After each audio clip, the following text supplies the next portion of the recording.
This is the Mark IV heavy tank, the first tank ever to be built in large numbers, and the first tank to be used en masse. And here is its story. Following the Mark I being deemed not good enough by the British Army, the following two designs, Mark II and Mark III, were only intended as stopgaps in the development to be used for training, as a better tank was being designed and put into production. And so it would be that the Mark IV, which benefited from many improvements over its predecessors, would be put into production in the March of 1917. It was still an 8-man, slow-moving tank, but now it had improved armor, and most importantly, armored fuel tanks. Mark I had unprotected fuel tanks mounted to the top of the tank, which would incinerate the poor tank crews if ignited. Mark IV's fuel tanks were moved to the back of the tank and were given some armor, greatly increasing the survivability. Along with this, they were actually larger, meaning that they carried more fuel, increasing the range of the tank greatly. Their sponsons, the armored boxes hanging off of the side of the tank, were redesigned in order to make it easier to transport this tank to the battlefield. The change was that during the transport, these sponsons would fold into the tank.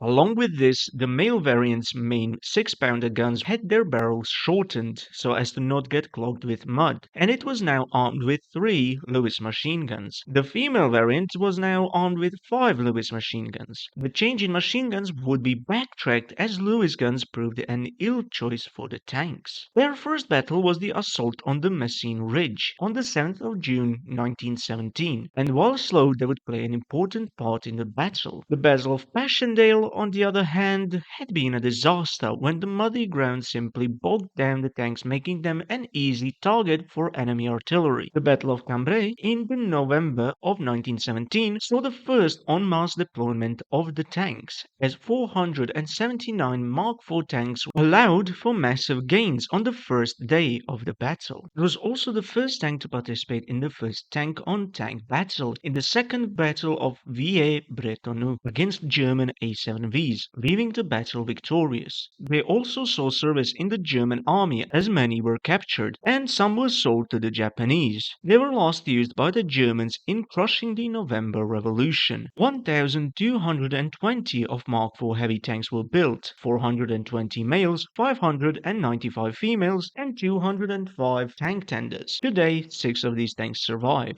Vozdra.